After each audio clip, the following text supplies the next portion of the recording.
Coucou, shalom, bienvenue, vous êtes à votre coaching familial et conjugal avec votre serviteur Dominique Seri. Merci de me recevoir chez vous, merci de me recevoir dans vos appareils, peut-être sur ma page YouTube ou sur mon compte Facebook. Je suis très heureux d'être en votre compagnie. Permettez, avant que nous partageons la nourriture du jour, permettez que nous revenions sur les 8 actions majeures que nous devons poser pour favoriser ou pour entretenir notre attachement avec notre conjoint. Samedi dernier, je vous ai annoncé 8 actions et j'ai énuméré que 7 actions. J'aimerais revenir encore là-dessus.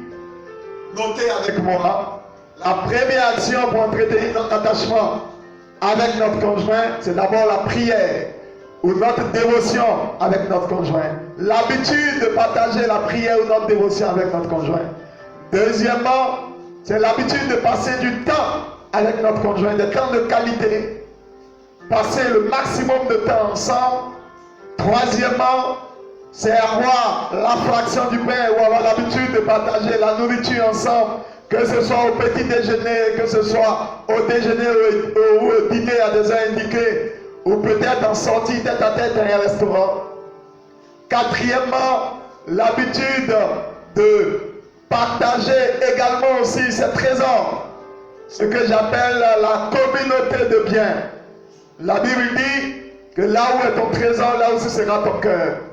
Acte 2 dit ils avaient tout ensemble, ils avaient tout en commun.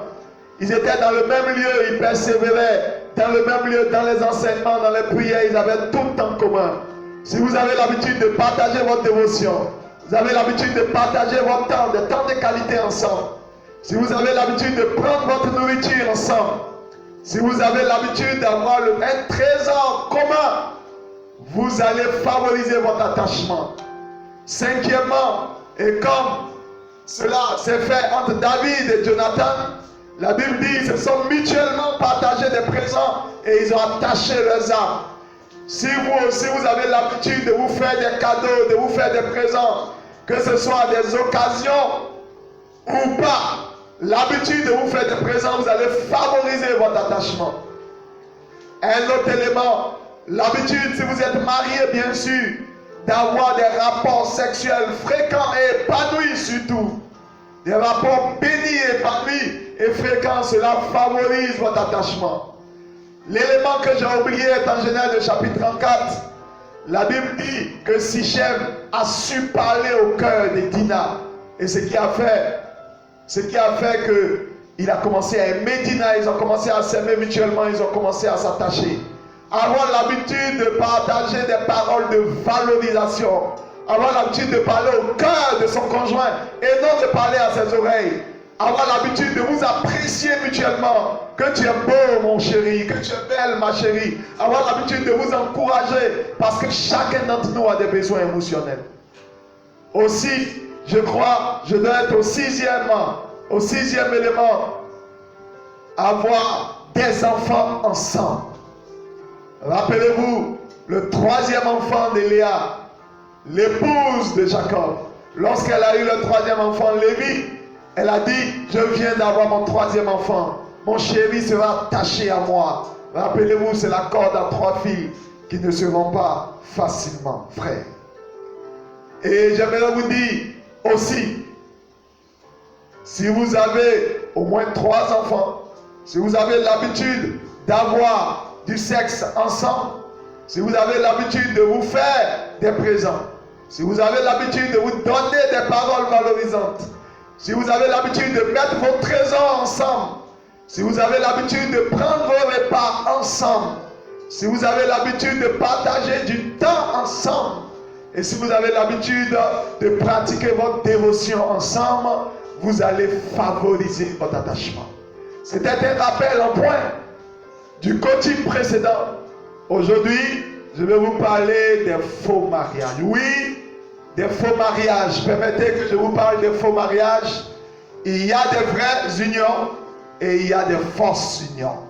Qu'est-ce que j'entends par faux mariage? J'appelle faux mariage un mariage qui est bâti sur du sable.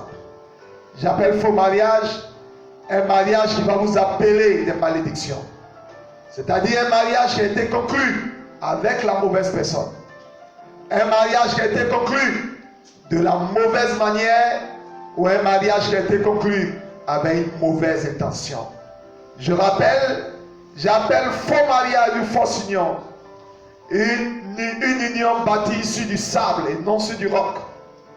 Une union qui est programmée à vivre des malédictions et non des bénédictions. En somme, j'appelle fausse union ou faux mariage un mariage avec la mauvaise personne. Un mariage avec une mauvaise intention. Et surtout, un mariage qui a été conclu de la mauvaise manière. Nous aurons forcément l'occasion de vous donner quelques exemples. Je crois que cette liste n'est pas exhaustive, mais elle pourra être pour vous au moins indicatif. Si je dois vous donner quelques exemples de faux mariage, je dirais peut-être quelques exemples. Soit peut-être, je toucherai peut-être à 10 exemples. Un mariage qui est conclu avec soit un objet, un animal, ou un mariage qui est conclu avec une personne du même sexe. De plus en plus, on a des mariages avec des animaux, des mariages avec des êtres humains du même sexe que nous, qu'on appelle homosexualité. Ce sont des faux mariages. C'est des mariages qui attireront de la malédiction. Deuxièmement, je vous parlerai des mariages sans consentement mutuel ou sans le consentement d'un conjoint. Un mariage qu'on qualifierait peut-être de mariage forcé. Je vous parlerai aussi un exemple d'un mariage dans lequel il n'y a pas eu de dot. Un mariage sans dot. Ou un mariage dans lequel la femme elle-même a pourvu à sa dot totalement ou partiellement. C'est un faux mariage. Je vous donnerai aussi un autre exemple, un mariage avec un proche parent. La Bible dit, quand tu te mets avec un proche parent, tu vois ta propre nudité. C'est un mariage qui attirera de la malédiction. Je vous parlerai d'un autre exemple, un mariage avec une mauvaise intention. Je donnerai l'exemple d'un mariage où on a quitté son domicile familial parce qu'on cherchait une sécurité financière. Un mariage dans lequel on est rentré parce qu'on cherchait à avoir des papiers, c'est-à-dire une sécurité administrative. Un mariage dans lequel on est rentré parce qu'on voulait aussi se venger de son ex. On a été mal motivé, on avait une mauvaise intention. On n'est pas rentré pour fonder une famille, on est rentré pour fuir une situation ou pour répondre à une personne. Je parlerai aussi surtout, et ça c'est un mariage des plus faux, ou une union des plus fausses, se marier avec quelqu'un qui a déjà été doté. C'est ce que j'appelle se marier avec le mari ou la femme d'autrui. Vous pourriez lire cela en Genèse le chapitre 20, ou vous pourriez voir aussi cela en Genèse le chapitre 12. Abimelech qui avait marié la femme de Sarah qu'il avait prise, tu as frappé sa maison de malédiction. Pharaon qui avait également aussi pris la femme d'Abraham, tu as frappé sa maison de malédiction. Si vous vous mettez avec quelqu'un qui a été déjà dans une autre union et dont l'union n'a pas été brisée, quelqu'un qui est déjà doté, vous avez la responsabilité de savoir avec qui vous vous unissez. Qu'est-ce que je peux vous donner encore comme exemple? Un mariage dans lequel les conjoints n'ont pas été bénis par leurs parents ou n'ont pas été bénis par l'un des parents. C'est un faux mariage. C'est un mariage qui est dépourvu de bénédiction et donc un mariage qui est dépourvu de longévité et de bonheur. Aussi, il y a des unions que Dieu nous a proscrites, comme se mettre avec un homme violent, se mettre avec une femme querelleuse, se mettre avec quelqu'un avec qui on ne partage pas les mêmes convictions religieuses.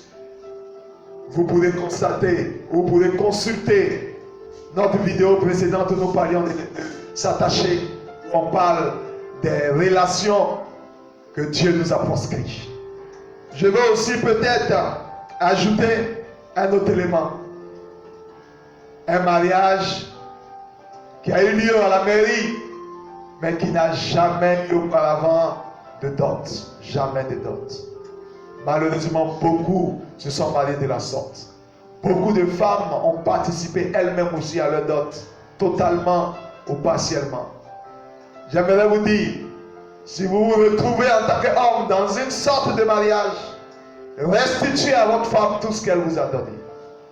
Vous me demanderez, mais comment faire si je me retrouve dans un faux mariage, si je n'ai pas été béni par mes parents, si je suis rentré dans le mariage sans bénédiction, ou sans l'une des bénédictions de mes parents, que faire? Que faire? Que faire? Si je me suis uni avec un proche parent, ou si je me suis marié avec une mauvaise motivation, si je me suis marié avec la mauvaise personne, que faire? Cette vidéo n'a pas la prétention de durer et de vous répondre à toutes ces interrogations. Certainement, dans le coaching suivant, nous y reviendrons. Pour l'heure, j'aimerais juste vous rappeler que les catastrophes que nous voyons dans les foyers actuels sont à la base des mauvaises unions, sont à la base des maisons bâties sur du sable. La Bible dit en Matthieu 7, l'homme prudent bâtit sur du roc, l'homme qui n'est pas sage bâtit sur du sable. Les deux maisons seront éprouvées par la tempête et par le vent, mais la maison qui est bien bâtie, c'est elle qui résistera. Une maison qui est mal bâtie, elle est programmée à la ruine. Et ce qui est grave, ce qui est malheureux, c'est que quand cette maison s'écroule, elle s'écroule et sur le conjoint et sur les enfants. J'ose espérer que cette vidéo vous a éclairci sur la qualité de votre union. J'ose espérer que cette vidéo vous a apporté. Pour l'heure, j'aimerais vous apporter mes bénédictions. J'aimerais vous apporter mon réconfort. Si vous êtes marié, que Dieu bénisse votre union. Si vous n'êtes pas encore marié, que Dieu vous donne de vous préparer efficacement à votre mariage. Si vous êtes mal marié, avec la mauvaise personne, avec la mauvaise manière, dans une mauvaise intention, je vous donne rendez-vous le samedi prochain. Comment faire quand on a mal bâti sa maison? Comment s'en sortir? J'aimerais que vous suivez avec moi le prochain coaching. Pour l'heure, soyez bénis chez vous. Shalom. J'ai eu du plaisir. Que Dieu vous bénisse.